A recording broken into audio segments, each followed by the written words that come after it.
the lasting legacy of the space age. For over a millennia, human beings have been fascinated by outer space, taking inspiration from the stars and imagining what mysteries lie beyond our universe. Besides its direct influence on science and technology, over time, our obsession with outer space has trickled into other aspects of culture, including literature, music, film, and fashion. In today's episode of A Study of Style, we'll be taking a look at space-age fashion, a unique trend from the 1960s that fantasized about what we'd be wearing once we started hanging out with little green Martians and living on the moon. We'll be discussing the quirky trend's creation, designers who influenced the direction of the aesthetic, its defining features, notable pop culture references, and how it continues to impact the fashion world today. Let's get into it.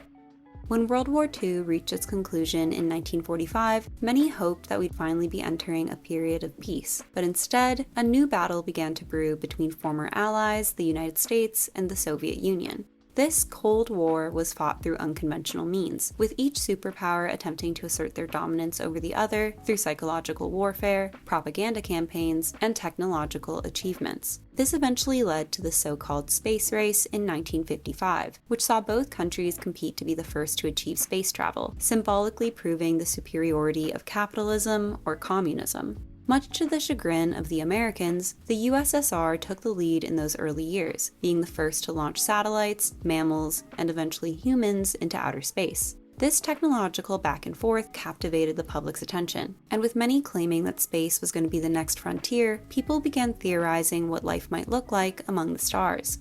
While the idea of space travel was exciting, it was also anxiety-inducing, and early media revolving around outer space often questioned what role humanity would play alongside aliens, robots, and who knew what else. Sci-fi films of the 1950s like Destination Moon, The Day the Earth Stood Still, The Thing from Another World, When Worlds Collide, It Came from Outer Space, and Forbidden Planet reflected these concerns by warning audiences of the potential dangers that lay beyond our atmosphere. People of the time period were particularly fascinated by Mars, perhaps because of its bold color palette, which could even be seen from Earth. And the planet-inspired films like Flight to Mars, Red Planet Mars, Abbott and Costello Go to Mars, and Invaders from Mars. Other aspects of pop culture embraced outer space as well, with Frank Sinatra releasing Fly Me to the Moon in 1954, which skyrocketed to the top of the charts, pun intended. Dozens of comic books started taking their characters on space-related adventures, where they would traverse the galaxy and fight aliens, all while looking utterly fabulous. Even Walt Disney got in on the craze, building the space-themed Tomorrowland attraction in 1955, which was advertised as his vision of the future. With the public showing so much interest in these space shenanigans, companies obliged with automobiles, furniture, appliances, and architecture that adopted pseudo-futuristic elements inspired by technology and the solar system. This design style was defined by geometric and globular shapes, unconventional materials, bright colors, and shiny metals, creating a striking visual that could also be a touch unnerving. This aesthetic was positioned as the look of the future, implying to consumers that if they didn't adapt, they'd be left behind, a marketing tactic that is still wildly successful today. Speaking of the future, today I'm partnering with aalyiah, an amazing shoe brand that's all about comfort, style, and sustainability. All of their designs are made out of recycled plastic bottles, which sounds like something straight out of a sci-fi movie. But you wouldn't even be able to tell because they look and feel so good. Since fall is almost here, they sent me a pair of their brand new Ryan slip-on boots, which as the name suggests, you can slip on totally hands-free, making them perfect for when you're in a rush. And with their dual arch support, you can wear them all day long with no problems. They're also water repellent, so it's like you have a little force field for your feet. I also love that they come with matching detachable leg warmers, which is such a brilliant idea. I have no idea how I've never seen it before. And since it means you basically have 3 pairs of shoes in one, it makes it super easy to switch up your look for different occasions. aalyiah has a bunch of different styles on their website to choose from, like the all-day sneakers, which you can slip on with no fuss. And the breathable mesh means that they can stand up to some serious activity. The Michelle loafers are such a classy, timeless style that are super soft, stretchy, and foldable. And with their herbal insole and padded heel, every step feels like you're walking on the moon. And the best part is that if either of these shoes get a bit dirty, you can literally just throw them in the wash, and bam, they're good as new. So if you're on the hunt for a pair of shoes that feel like they're from the future, you should definitely check out aalyiah today. You can use my code VMGV or click the links in the description. Now let's get back to the video.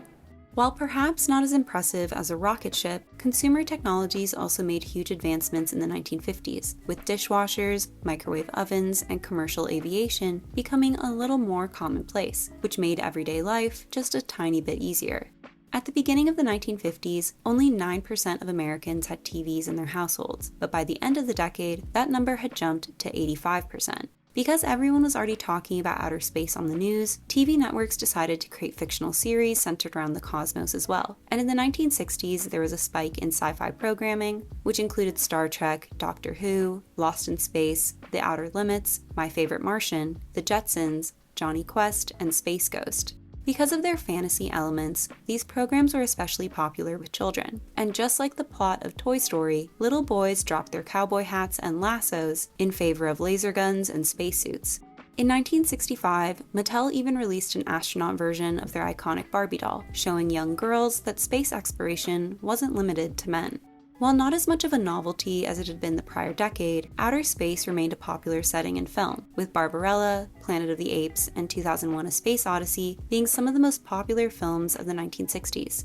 While these movies and shows were works of fiction, the clothing choices of these on-screen aliens and astronauts were a reflection of a real style trend that had emerged at the time.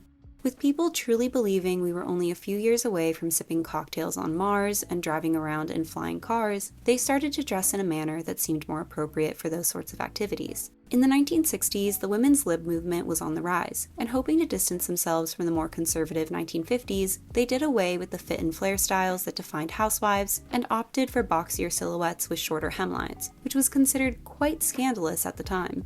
This shape defined fashion of the 1960s as a whole, but space-age style had a few key features that helped it stand out from other aesthetics from the time period. Once again taking notes from technology and outer space, the trend included geometric shapes, solid colors, new age textiles, metallic accents, quirky makeup, go-go boots, and unconventional accessories, giving the style a generally avant-garde look that did seem a bit alien. André Courrèges is considered one of the most influential designers of the 1960s, even being referred to as the godfather of space fashion. His designs were characterized by their use of materials that were traditionally associated with technology, like plastic and vinyl. Wanting to push the limits of what was deemed socially acceptable, he wasn't afraid to show some skin with incredibly short skirts and cutouts. Paco Rabanne was known for his chainmail dresses, which took various materials from aluminum to plastic and linked them together, creating a modern take on medieval armor. His designs famously served as the inspiration for Jane Fonda's wardrobe in Barbarella, becoming a symbol of both female empowerment and sexuality. Pierre Cardin's designs played with color, texture, and silhouette. Compared to Courrèges' designs, which were a bit more risque, Cardin emphasized comfort, with oversized ponchos, tunic dresses, and natural textiles. He became so renowned for these futuristic but wearable designs that NASA even tapped him to make their training suits in 1969, making him a permanent fixture in spacewear. While both the USSR and the USA had successfully sent humans into outer space by 1961, they felt like they needed a more tangible goal to signal to the world who was truly greater. This led to then-President John F. Kennedy declaring that the United States would put a man on the moon by the end of the decade, which was referred to as Project Apollo. Both the Soviets and the Americans worked tirelessly, but several mishaps held back progress. But in 1969, the US clinched the win with the legendary moon landing, with not one, but two men taking a giant leap for humankind. That same year, designer Giancarlo Zanotta created the moon boot, so named because it was modeled after the shoes worn by the Apollo 11 astronauts, and the bizarre footwear was often incorporated into ski attire. Although there was still an interest in outer space throughout the 1970s, the direction of the aesthetic had a major shift. Because the 1960s had a relatively optimistic look on humanity's future, space-age style had a glossy sleekness to it that highlighted the public's excitement over something new. But in the 1970s, the Vietnam War had made people a lot more cynical, and the cartoonish playfulness of the prior decade was replaced with a more relaxed look that was a touch gritty. Outer space remained influential in the music industry, with the Beatles' Across the Universe, Elton John's Rocket Man, Pink Floyd's The Dark Side of the Moon, and David Bowie's Major Tom and Ziggy Stardust personas. But as a whole, the public's obsession with the stars had declined.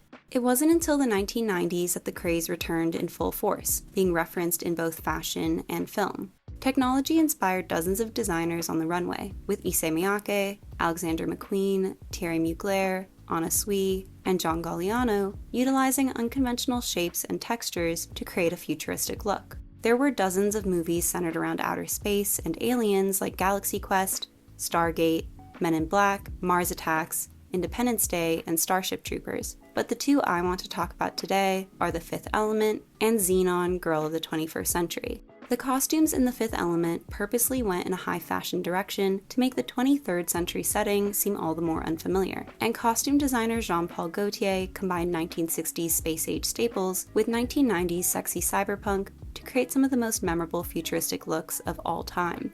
Xenon and its sequels, which are highly underrated if you ask me, were more obvious with their 1960s influences, but added hints of casual mall fashion that almost made it look like a futuristic version of Clueless.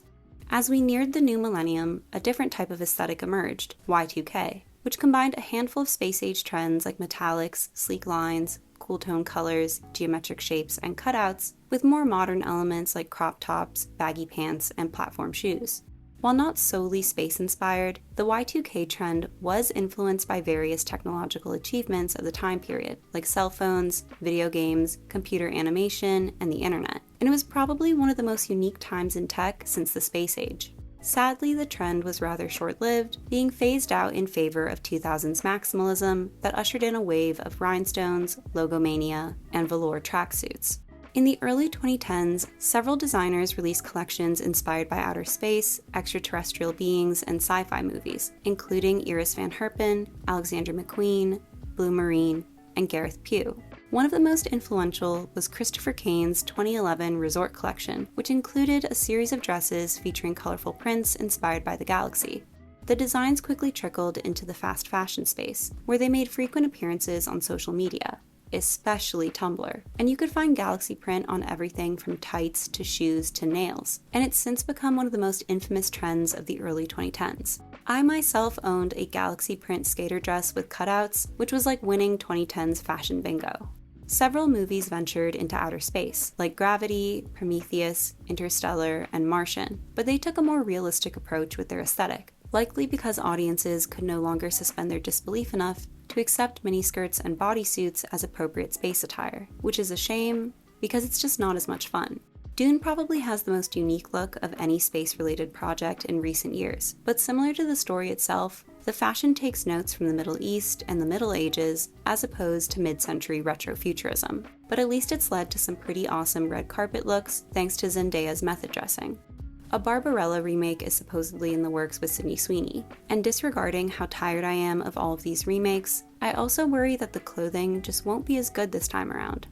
One of the reasons why I think outer space isn't as popular as it once was is because it doesn't seem all that different from what we have here on Earth. If you're famous enough, you can hitch a ride on a rocket ship. If polluting our own planet wasn't enough, now we're creating space garbage. And we're too busy arguing with each other to ever band together if there was a real alien threat. The futuristic fantasy that inspired a generation of creatives is practically non-existent, and I'm not sure how or when we'll get it back. What are your thoughts on space-age fashion? I hope you enjoyed this video. Don't forget to like and subscribe, and I'll see you soon. Bye!